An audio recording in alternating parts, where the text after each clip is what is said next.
Hello friends, कैसे हैं आप सब लोग। मैं Manju Verma all in one blogs में आपका हार्दिक स्वागत करती हूं।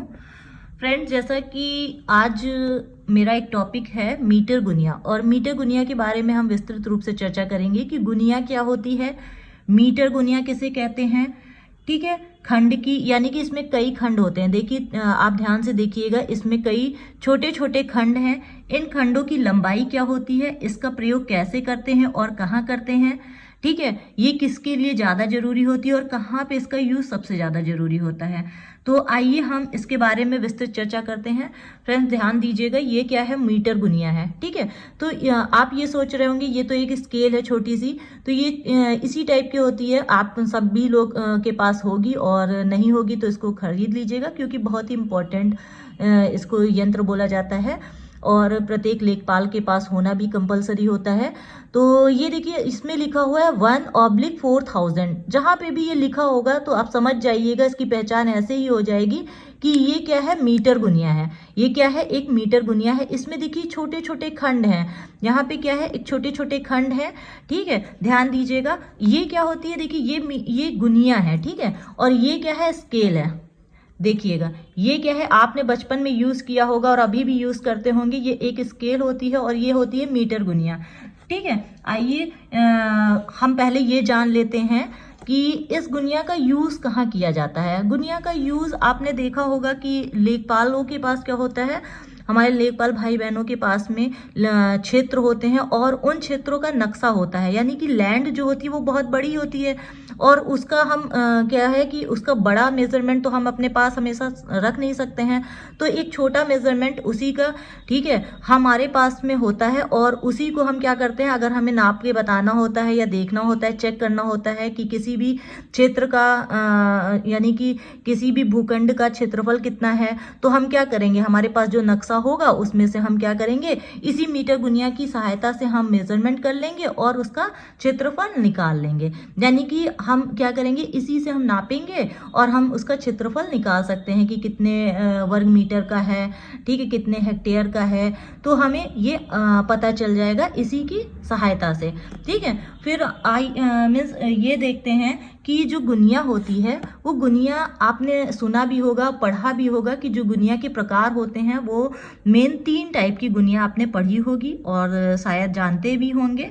तो एक कड़ी गुनिया होती है, अमीन लोग काफ़ी प्रयोग भी करते हैं, ठीक है, क्षेत्र को नापने के लिए, यानी कि कड़ी गुनिया का इस्तेमाल किया जाता है। फिट गुनिया यानी फीते से जहाँ मेजरमेंट किया जाता है, फिट गुनिया का इस्तेमाल किया जाता है। फिट गुनिया होती है, इनके भी कई टाइप्स होते हैं, वो बाद में हम लोग कभी जानेंगे। और जो हमारे लिए इम्पोर्टेंट है, मीटर गुनिया। और तीसरा जो टाइप आता है वो है मीटर गुनिया, यानी कि भविष्य में इसी से सबसे ज़्यादा हमें मेजरमेंट करना होगा, इसलिए हम मीटर गुनिया के विषय में विस्तृत रूप से चर्चा कर लें। तो फ्रेंड्स, हम पहले जान लेते हैं कि ये जो मीटर गुनिया है, ठीक है, ये मीटर गुनिया की जो लंबाई है, ध्यान से देखिएगा, इस मीटर गुनिया की जो लंबाई है वो कितनी है। ठीक है, ये देखिए, यहाँ पे हमने इसको रखा, ठीक है, 0 से रखा, और यहाँ पे हम मिलाए तो इसमें देखते हैं कि ये कितना है। ये सेंटीमीटर में होती है, स्केल हमारी किस में है, सेंटीमीटर में होती है। तो ये पूरी लंबाई कितनी है, देखिए 0 से लेकर ये 5 तक जो है वो कितना है, यानी कि 5 सेंटीमीटर। यानी कि स्केल से अगर हमने मेजरमेंट किया इसको, यानी गुनिया की लंबाई को हमने मीन्स नापा, तो हमारे पास जो ये खंड हैं, ये इसकी लंबाई कितनी है, यानी कि इसकी लंबाई जो है वो 5 सेंटीमीटर है। कितनी है, यानी कि 5 सेंटीमीटर। और ध्यान दीजिएगा मेरे फ्रेंड्स, ध्यान दीजिएगा, जो 5 सेंटीमीटर है इसको हमने इमेजिन कर लिया है 200 मीटर से। ठीक है, इसको मान लिया, हो नहीं सकता है क्योंकि 5 सेंटीमीटर आप जानते ही हैं कितना होता है। ठीक है, 5 सेंटीमीटर यानी कि आपने 0 से लेकर देखा तो ये 5 सेंटीमीटर है, और 5 सेंटीमीटर और 200 मीटर, 200 मीटर डिस्टेंस हम लोग बोलते हैं, हमारे घर से 200 मीटर की डिस्टेंस पे एक शॉप है। तो 1 मीटर भी आप जानते हैं, 1 मीटर कितना होता है, ठीक है, और 200 मीटर तो बहुत ही बड़ा हो गया। तो 5 सेंटीमीटर को अगर हम 200 मीटर मान लेते हैं, तो अगर, और ये ध्यान दीजिएगा, यहाँ पे देखिए, यहाँ पे एक ये वाली बड़ी वाली जो ये देखिए लंबाई है ये है, और जो ये छोटा वाला, ठीक है, इनके बीच में कितने खंड हैं, 5 खंड हैं। ठीक है। और एक ये बड़ा वाला खाना, यानी कि ये जो है ये बड़ा वाला और ये वाला बड़ा, यानी कि इसको हम बड़ा वाला बता रहे हैं, बड़ा वाला खाना है, ये बड़ा खाना है। यानी कि एक बड़े खाने के बीच में कितने खंड हैं? 10 खंड हैं। आप काउंट भी कर सकते हैं, 1 2 3 4 5। यानी कि इस बड़े खंड के बीच में 10 छोटे खंड हैं। फिर एक इस वाले बड़े खंड के बीच में 10 छोटे खंड हैं। इस बड़े खंड के बीच में छोटे खंड हैं। फिर इसके बीच में तो कितने बड़े खंड हो गए? 1 2 3 4 5। ठीक है। तो यानी कि कितने खंड हो गए टोटल? यानी कि 10 × 5 कितने हो गए? 10 × 5 यानी कि 50 खंड हो गए। अगर आप गिनेंगे तो इसको ऐसे भी गिन सकते हैं, 1 2 3 4 5 6 7 8 9 10। फिर इसी टाइप से 10 आगे 20 हो गए, 10 30 हो गए, 40 हो गए, ये 50 हो गए। ठीक है। तो यानी कि ये 5 सेंटीमीटर में कितने खंड हैं? इस 5 सेंटीमीटर में जो खंड हैं वो 50 खंड हैं। कितने खंड हैं? 50 खंड। और 50 खंड बराबर कितने मीटर के हैं? 50 खंड हमने माना है कि वो 200 मीटर के बराबर हैं। तो देखिए फ्रेंड, ध्यान दीजिएगा, आपको सभी बताते हैं एक छोटा सा खंड 4 मीटर के बराबर होता है। एक छोटा खंड यानी कि गुनिया में एक छोटा खंड हमेशा 4 मीटर का होता है। तो कैसे? इसी टाइप से आ जाएगा कि अब एक खंड बराबर कितना होगा? अब एक खंड बराबर कितना होगा? 200 डिवाइडेड बाय 50 मीटर। ठीक है। तो ये क्या हो गया? 5 4 जा 20, यानी कि एक खंड बराबर कितना हो जाएगा? एक खंड बराबर हो जाएगा 4 मीटर के बराबर होगा। आपको शायद समझ में आ गया होगा कि एक छोटा खंड, यानी कि इस गुनिया में जो एक छोटा सा खंड है वो कितने मीटर के बराबर? 4 मीटर। 4 मीटर लंबाई बहुत बड़ी होती है। हमने इसको एक पैमाना कांस्टेंट कर दिया है। और हमने यानी कि जब भी हम क्या करेंगे, जितने भी खंड हम मेजरमेंट करेंगे और जितने भी खंड आएंगे उनको हम कितने मीटर से, यानी 4 मीटर से हम क्या करेंगे? मल्टीप्लाई कर देंगे। ठीक है। 2 खंड होंगे तो 2 × 4 8 मीटर हो जाएगा। 3 खंड होंगे, 3 × 4 3 4 जा 12 12 मीटर की लंबाई हो जाएगी। 5 होंगे तो 5 4 जा 20 20 मीटर की हो जाएगी। ठीक है। इसी टाइप से आप मेजरमेंट करते रहेंगे। ध्यान दीजिएगा आगे, यानी कि अब हम क्या करेंगे, अब देखेंगे ये क्या है, 0 से 1 के बीच में यानी 1 सेंटीमीटर। ठीक है। 0 से 1 के बीच में क्या है? 1 सेंटीमीटर है। तो 1 सेंटीमीटर के बीच में देखिए छोटे छोटे 10 खाने हैं। ठीक है, खंड है। यानी 1 सेंटीमीटर के कितने के बराबर होता है? 1 सेंटीमीटर 10 मिलीमीटर के बराबर होता है। यानी कि कितने यानी 1 सेंटीमीटर, ध्यान दीजिएगा मेरे फ्रेंड्स, यानी कि 1 सेंटीमीटर की जो लंबाई होती है वो 10 मिलीमीटर के बराबर होती है। ठीक है। तो यहाँ देखिए 5 सेंटीमीटर को हमने कितना माना है? 200 मीटर माना है। यानी कि 5 सेंटीमीटर इज इक्वल टू हमने माना है 200 मीटर। यानी कि ये 5 सेंटीमीटर और 5 सेंटीमीटर में कितने mm होंगे? 5 × 10। ठीक है, mm is equal to 200 metre. फिर देखिए 50 मिलीमीटर बराबर कितना हो जाएगा? 200 मीटर। 50 मिलीमीटर बराबर 200 मीटर। और 1 mm बराबर कितना हो जाएगा? 200 डिवाइडेड बाय 50।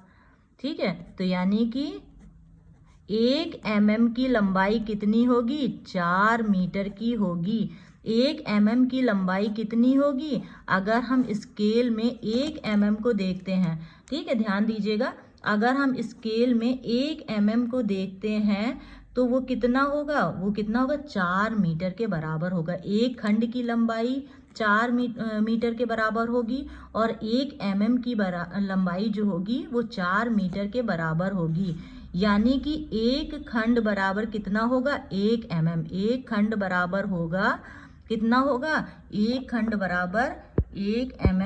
एक खंड बराबर कितना हो जाएगा? देखिए एक खंड बराबर कितना होगा? 1 mm।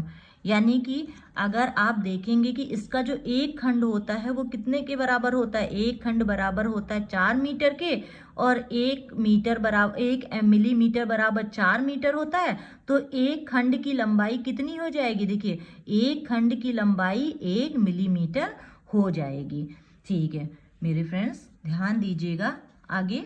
ठीक है, देखिए 1 मीटर, अब शायद आपको समझ में आ गया होगा कि एक छोटा खंड हमेशा कितने के बराबर होता है, 4 मीटर के बराबर होता है। जब भी कोई बोलता है तो अब आपको समझ में आ गया होगा कि हमने क्या किया है कि 200 मीटर को 5 सेंटीमीटर के बराबर फिक्स कर लिया है, मान लिया है। तो 1 मीटर बराबर कितने mm होगा, 1 मीटर में कितने mm होंगे, 1 मीटर में 1000 मिलीमीटर होते हैं। कितने होते हैं, 1 मीटर में 1000 मिलीमीटर होते हैं। फिर 1 मिलीमीटर हमने देखा कि 1 mm की जो लंबाई आई है वो कितनी आई है, वो आई है 4 मीटर के बराबर। ठीक है, 1 mm की लंबाई कितनी है, 4 मीटर के बराबर, यानी कि 1 mm बराबर होता है 4, अगर इसको मिलीमीटर में देखें तो 4 इंटू 1000 मिलीमीटर। 1 mm बराबर 4000 मिलीमीटर, यानी 1 mm बराबर हो जाएगा 4000 मिलीमीटर। यानी 1 mm की लंबाई कितनी मान ली है, 4000 मिलीमीटर। यानी एक खंड बराबर हो जाएगा, एक खंड जो होता है वो 4 मीटर के बराबर होता है। एक खंड की लंबाई क्या होती है, 1 mm के बराबर होती है, और 1 mm की लंबाई कितनी है, 4000 mm। यानी एक खंड कितने के बराबर हो जाएगा, 4000 मिलीमीटर। यानी कि आप समझ गए होंगे कि ये क्या है, हमने जो पैमाना माना था उसी के बिहाफ में हमने इसका मेजरमेंट क्या कर दिया, मिलीमीटर में कर दिया। यानी इसी को हम क्या बोलते हैं, मीटर गुनिया कहते हैं। और हम इसको अब नेक्स्ट वीडियो में बताएंगे कि कैसे इस मीटर गुनिया की सहायता से हम किसी भी नक्शे से किसी भी क्षेत्र का, यानी किसी भी भूखंड का, किसी भी क्षेत्र का हम क्या करेंगे, कैसे हम उसका क्षेत्रफल निकालेंगे। तो अगर आपको ये वीडियो पसंद आया हो तो प्लीज़ मेरे चैनल को सब्सक्राइब कर लीजिए और इस वीडियो को लाइक कर दीजिए। जितना भी हो सके ज़्यादा से ज़्यादा शेयर कर दीजिए, ताकि मुझे मोटिवेशन मिलेगा और मैं आगे नेक्स्ट वीडियो और भी बनाती रहूँगी और इससे अच्छे अच्छे वीडियो लाऊँगी। Thank you so much.